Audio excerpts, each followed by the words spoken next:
You may have seen the news that recently, the stock market has almost had its worst January ever in the NASDAQ, and the SP 500 recorded its weakest January performance since 2009. That's a little concerning. This, of course, has a lot of investors concerned about where exactly the market is heading. Welcome to the Investing Wise Academy, a channel where aspiring millionaires and billionaires can learn how to invest wisely. In this video, we would like to discuss the specific factors behind the current stock market instability, if the market will keep falling or whether it will start rising again. Lastly, what you can do to take advantage of all of this. If you're new to our channel, please subscribe to see more videos like this. Let's get started. First, let's take a look at what's causing the current volatility in the stock market. Starting with Facebook or Meta, the elephant in the room. With a 26% decline in value in less than a day, Meta not only had its worst stock collapse in business history, it also rates as the worst value drop in the stock market's history. Even though Facebook isn't exclusively to blame for the current stock market turmoil, they do reflect a far wider issue: inflated stocks, particularly in the technology sector. Employees were forced to work from home after the 2020 stock market meltdown and during the coronavirus pandemic due to the lockdowns. Because of this, tech stocks surged in the 2 years following when the pandemic began. Stocks have gained more than 100% since the beginning of 2022, which naturally raises the question of whether or not the market is overvalued and poised for a correction. If you think about it, the SP 500, which represents the entire US stock market, has 5 tech stocks at the top of the list, accounting for roughly a quarter of the total market capitalization. So, it stands to reason that the stock market as a whole, as well as other companies within the same industry, will be severely impacted if any of these 5 equities fall. Other high-tech stocks like PayPal and Snapchat also took a big hit. Is it possible that the collapse in PayPal stock was caused only by Facebook? No and yes. In spite of what clever people would like you to believe, the stock market is mostly influenced by human emotion. GameStop's share price rose from $4 to $325 in less than a month in early 2021, and that was something we witnessed directly as investors. It simply doesn't make sense.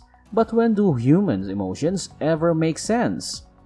Facebook's loss of 26% of its value in less than a day will prompt investors to be on high alert and on the lookout for similar losses in other equities they own.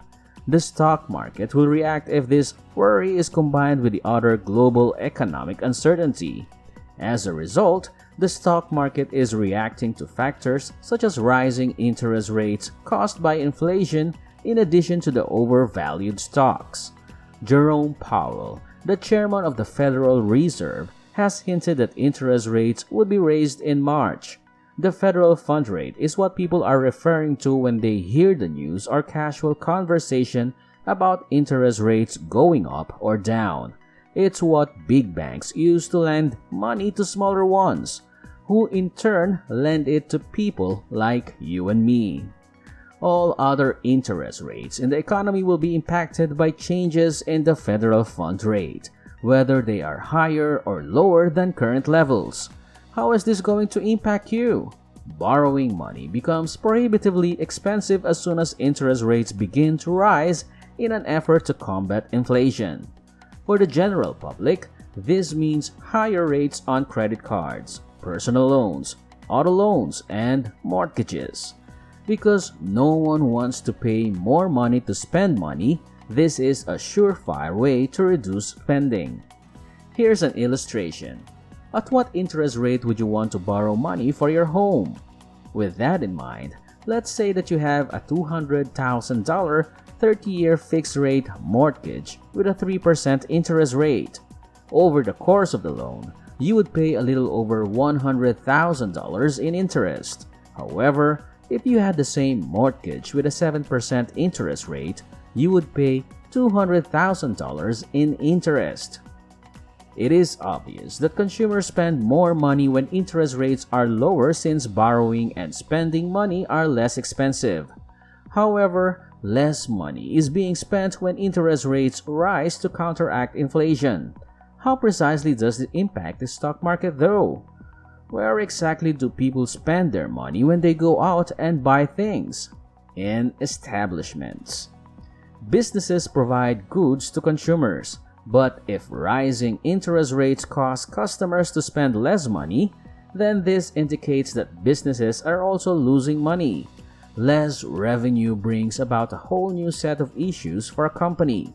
For instance, when businesses can no longer afford to pay salaries, they slash employees, which causes the unemployment rate to increase. Firms that don't generate enough revenue also have less profit, which limits their ability to grow and expand. This presents a challenge for investors because profitable businesses are a prerequisite for successful stock market investing. The only way a business may grow if it is not yet profitable is by taking out loans and borrowing money. To grow the firm, they take out loans to hire additional employees, buy new equipment, open new locations, and make other expenditures. Businesses, like individuals, will cease spending money if interest rates rise. The stock market's recent volatility is a direct result of all of this. In addition to these worries, the market will be volatile because of other global events. To cite one example, the earnings season for companies has officially begun, which sometimes results in market volatility. There are still challenges with the global supply chain caused by low Omicron populations, which is making things more difficult for the economy. In the wake of international tensions, the US stock market may be at risk. The stock market is in a state of flux, making it difficult to predict whether the market will go up or down, and when the best moment to buy is. To begin with, no one can predict the future behavior of the stock market with any degree of certainty. So I urge you to steer clear of anyone you know or come into contact with who makes such a claim. We have resources at our disposal that can aid in our understanding of the prospective direction the stock market may go. Interest rates are rising, and the markets will be volatile during the next 3 months. We could potentially witness another 10% to 15% market correction. All of this is absolutely natural. With rising interest rates, inflation, and rising unemployment rates, it's all part of the business cycle. That begs the question, how precisely can you profit from what's going on right now? We have 3 options. First and foremost, do nothing. If you have an investing strategy, for example, and you intend to retire in the next 10, 20, 30, simply adhere to it. Remember that time in the market always beats timing the market. Consider the investors who attempted to time the market during the 2020 stock market catastrophe, when the stock market fell more than 30% in 1 month, wiping out 3 years of gains. We admit it was frightening. However, investors who jumped out of the stock market thinking they were outsmarting the market were quickly devastated when they realized that the stock market had already recovered its losses and was up 65% from its low by the end of the year. Timing the market trumps time in the market.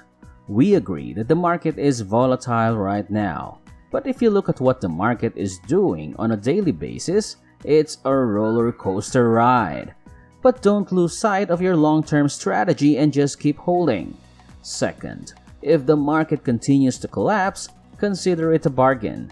All of those stocks and ETFs that you've been investing in over the last few months, well, guess what? You can still buy them.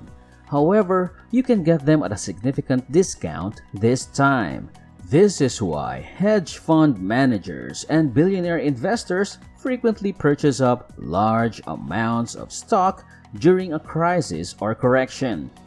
Even though it's a more conservative technique, it has proven to be more effective for most investors over a lengthy period. This is accomplished through the use of a dollar cost averaging investing approach.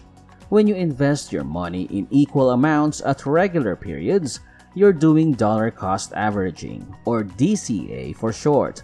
In both ups and downs, you stretch your investments out over a lengthy period of time to maximize your chances of success.